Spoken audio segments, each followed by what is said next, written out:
Escuchar ahora al senador Rodolfo Ubey Hijo, quien también nos puede aportar la riqueza de haber estado en los tres poderes del Estado, haberse desempeñado en los tres poderes, ya que originariamente trabajó en el Poder Judicial, fue juez nacional de Cámara en un tribunal oral aquí en la Ciudad de Buenos Aires, y luego se ha desempeñado en diversos cargos en el gobierno de la provincia de Salta, hasta ser director ejecutivo del Fondo de Reparación Histórica del Norte de la provincia de Salta, desempeñarse como consultor de la Escuela de la Magistratura de la Corte de Justicia de Salta y en la actualidad tener mandato como senador nacional por su provincia desde diciembre del año pasado.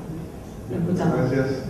En primer lugar, agradecer a las autoridades de esta facultad tan prestigiosa, al doctor Tawil, catedrático y jefe de esta cátedra que propicia, junto con el Instituto de la Administración Pública de la Provincia de Salta, de Derecho Administrativo, esta jornada, a la directora de la Escuela Nacional de Administración para las Américas, a la señora directora, a todos los presentes, los legisladores, colegas que han estado conmigo compartiendo este panel.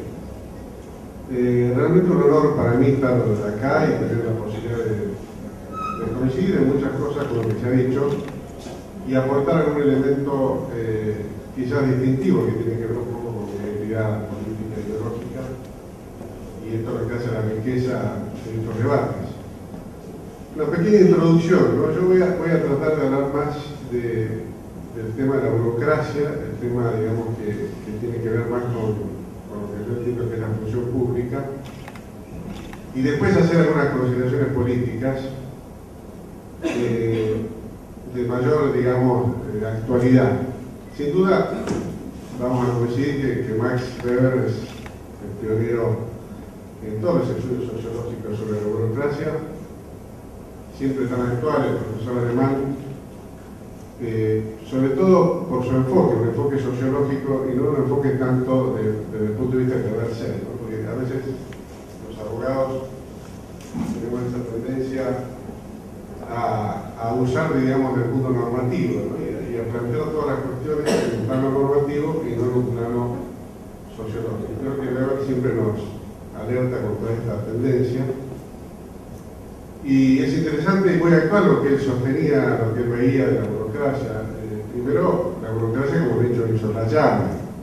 No hay Estado sin burocracia, no hay Estado sin una formación permanente de cuadros y de funcionarios que lleven adelante la gestión pública.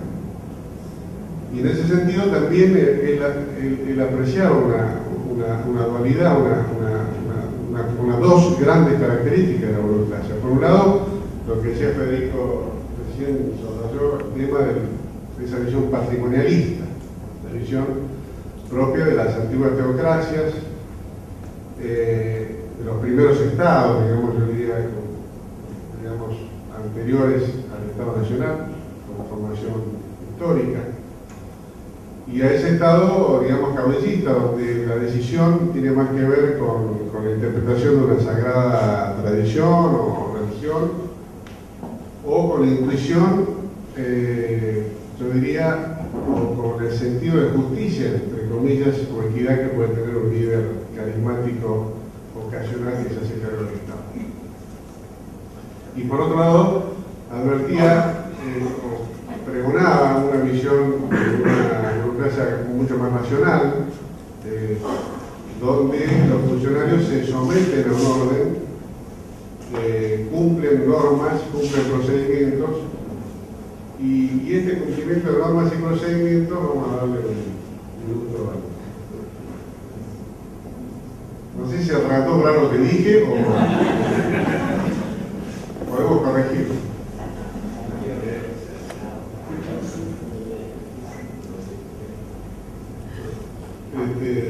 Por ahí no le cayó bien breve, pero puede ser, por razones obvias.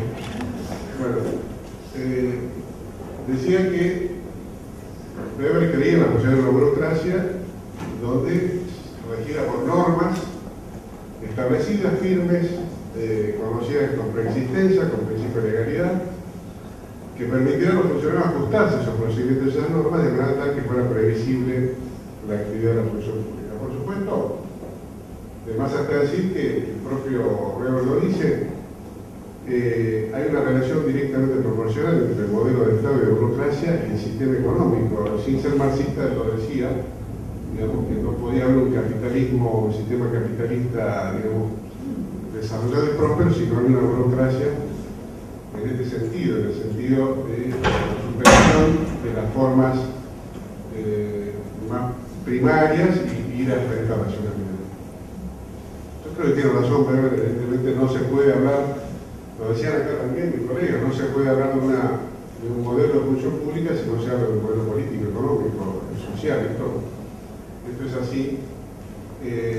No vale la pena recorrer la historia, pero vamos a ver que cada modelo político-económico tuvo su modelo de función pública. Para ser más actual, nosotros, un poco también se refiere el profesor, en los 80 y 90 tuvimos esta experiencia, digamos, de privatizaciones, de regulaciones, flexibilización laboral y acceso a los créditos internacionales. Y en todos los casos es notable cómo, no solamente con la cuestión fiscal, digamos, la cuestión fiscal siempre se insistía en la reforma del Estado. Si la reforma del Estado nos ponían no ya en un Estado, como decía el profesor Correa, el Estado mínimo, un Estado general, sino por el contrario, un Estado activo, pero activo para generar cambio del Estado, para que el Estado fuera un Estado, digamos, que garantizara el buen funcionamiento del mercado de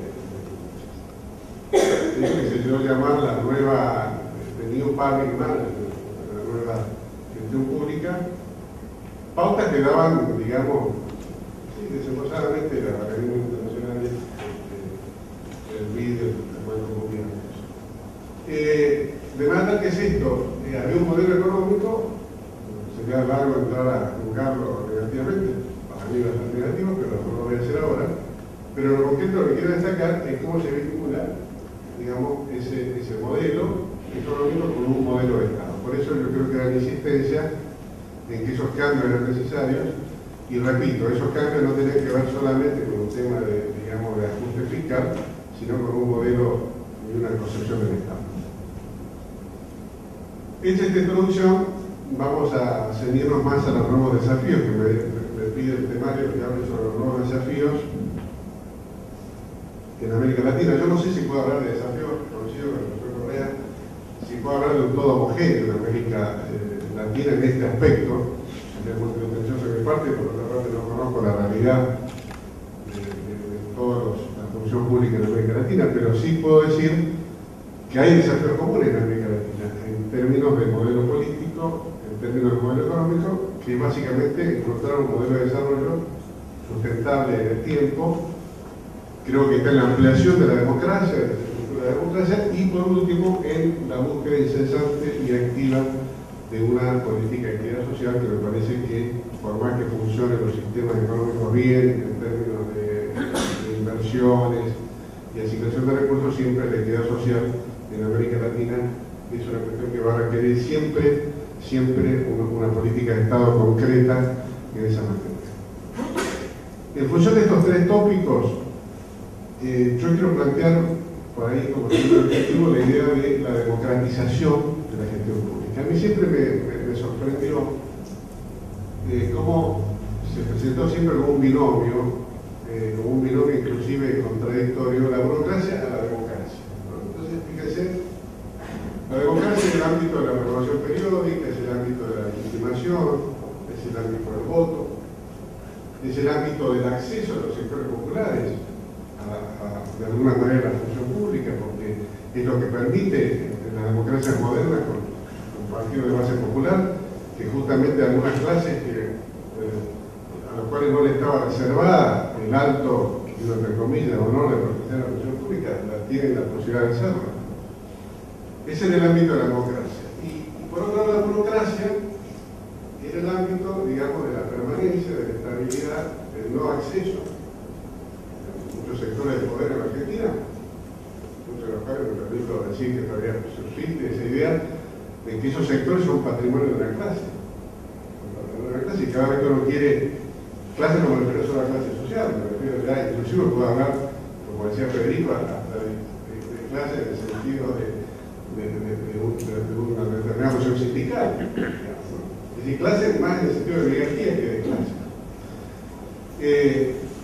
Entonces yo me pregunto por qué es esta dualidad tan curiosa, ¿no? La democracia parecería que el acceso es por la democracia, pero no el acceso es por la burocracia. Y yo creo que hay que democratizar la gestión pública. Creo que hay que hacerla mucho más accesible. Creo que la palabra es la accesibilidad. Fíjense, yo creo que el ideal de la democracia es la accesibilidad. ¿Cuál sería el ideal absoluto de la democracia? La accesibilidad absoluta. ¿Dónde hay accesibilidad absoluta? Por ejemplo, en el voto universal y secreto, ¿no? El primer episodio de la accesibilidad para todos los ciudadanos de una comunidad dada es el voto universal y secreto. Acceso total, absoluto. Bueno, la democracia es buscar esta accesibilidad creciente en todos los campos de la sociedad. No solamente en el aspecto, digamos, de la democracia parlamentaria, también en el aspecto de la burocracia. Yo creo que es posible. Creo que tenemos que tener mucha atención. Me parece que la ruptura de estas oligarquías, de las que hablaba Federico muy bien, se va a lograr no solamente desde una especie de remoción que siempre va a ser resistida, si se empieza en masa y este tipo de trabajo, sino con una democratización interna de la burocracia. Fíjense ustedes cómo era hasta ahora. Como siempre, los partidos políticos también queremos digamos, tener participación en la burocracia. Hasta ahora tenemos una suerte de democracia indirecta. ¿Por qué? Porque la burocracia está codificada por los partidos políticos y los sindicatos, porque alternativamente vamos alimentando la burocracia. O sea, digo la democracia indirecta, ¿por qué? Porque supone que los partidos políticos tienen una base democrática y que también los sindicatos tienen una base de representación. Por lo tanto, a través de este mecanismo íbamos armando la burocracia. Yo creo sinceramente que hay que superar este estadio y creo que tenemos una excelente oportunidad que nos brinda la tecnología, ¿no? Que si bien es un instrumento, y uno no tiene que enamorarse de los instrumentos, porque en realidad son instrumentos, y tampoco yo soy un cultor de la novedad por definición, simplemente pienso que por ejemplo, las plataformas digitales nos dan una posibilidad enorme, que es la del postulante anónimo y no vinculado. Postulante anónimo y no vinculado. No vinculado a un partido político, no vinculado, anónimo por supuesto, con su formación, con su pretensión. Fíjense que esto es una manera de romper absolutamente con todo tipo de intermediación política, una vez que uno lo establece. El otro día miraba con atención una ley que me gustó mucho, el acceso democrático y igualitario a la justicia. Tuve ocasión de ver una reglamentación concreta, el decreto 507 y 508 de 2014 de la Procuración General de la Nación, y uno ve allí cómo hay una plataforma, incluso antes de venir a esta conferencia me compuse un número de usuarios, tenía que poner popular para ningún caso, pero me puse el número cero para entrar a ver cómo era, y realmente uno ve allí como cualquier empleado judicial o de la fiscalía, sea de La Matanza o de la Corte Federal de Comoropí, puede en esa plataforma digital subir su nombre, apellido, antecedentes, por PDF subir, como archivo PDF subir su currículum vitae, y anotarse desde ese anonimato, desde ese carácter no vinculado a nadie, a un concurso. Yo me acuerdo cuando empecé a estudiar Derecho y era meritorio en la justicia de la capital. Me acuerdo que yo tenía que aprovechar cuando salía a hacer la revisión de expediente, no sé si ustedes muchos saben, pero bueno, uno cuando empieza el curso, las primeras armas como judiciales, salir a hacer los pases, salir con los expedientes, la carretilla, ir a la fiscalía, ir a la defensoría.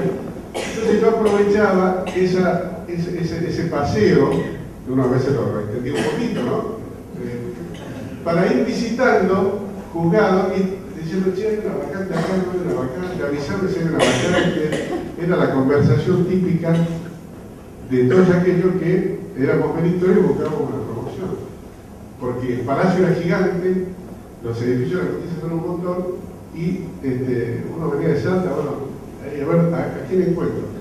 Y cuando encontraba a alguien, por supuesto no hablaba con el juez, hablaba, y capaz que ni siquiera con el secretario, hablaba con el prosecretario, que te miraba, te relojeaba, decía, no te pibe, no, ya te volteaba de entrada, ¿sí? o te promovía para hablar con el secretario o para hablar con el juez.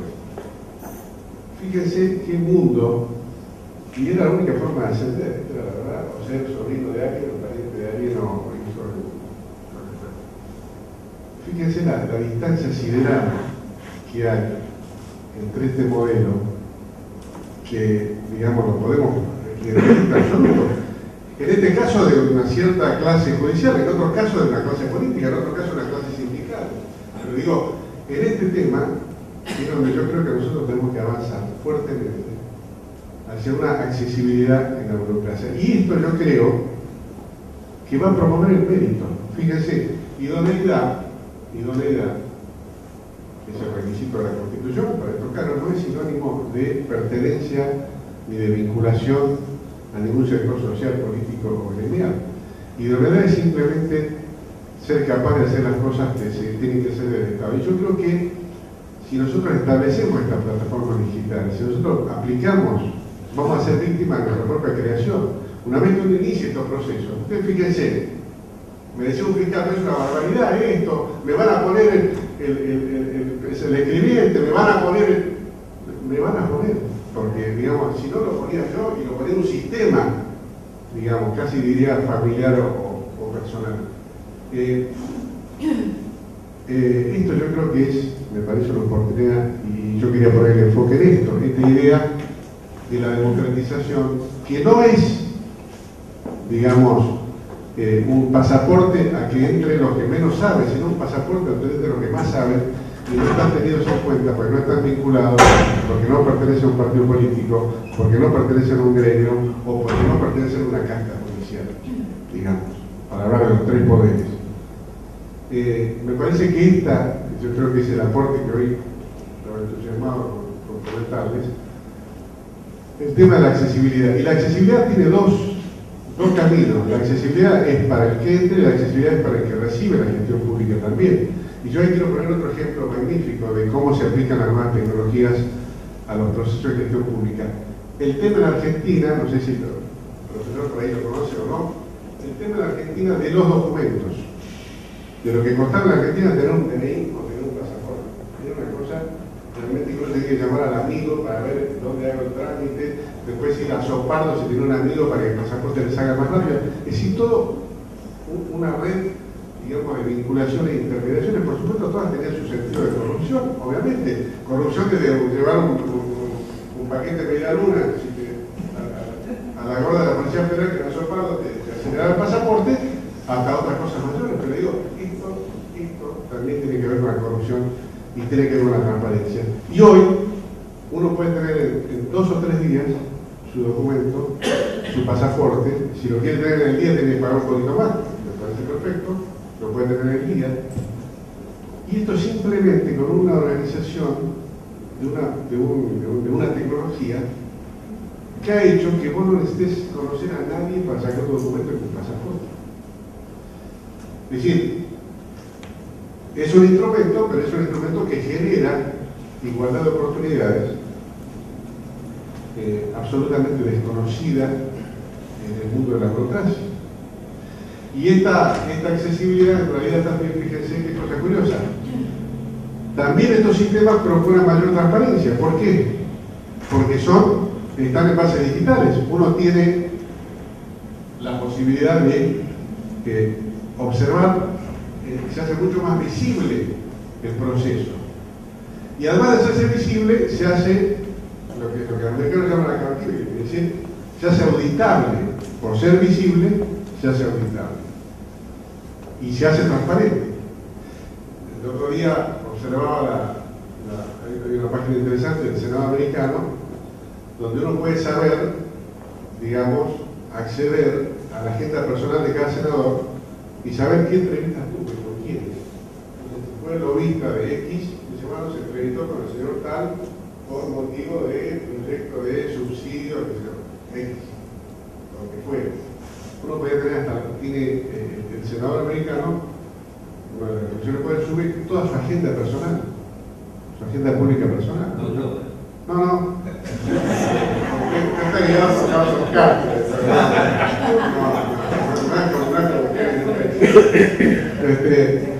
Pero esto, digo, lo pongo como un ejemplo de cómo la aplicación de nuevas tecnologías puede, digamos, dar mayor apertura, mayor transparencia, mayor accesibilidad y mayor control, y mayor auditabilidad a toda la burocracia. Creo que, para cerrar, me parece que tenemos que avanzar en esta democratización. Creo que esto, la democratización así concebida, va a dar el oxígeno a la burocracia que nosotros le queremos dar.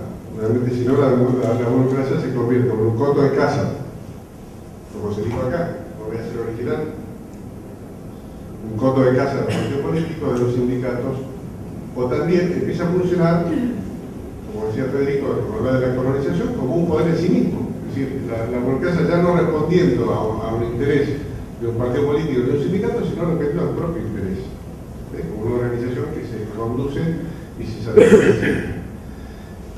Bueno, este era un poco el planteo, así que quería agradecer y bueno, estamos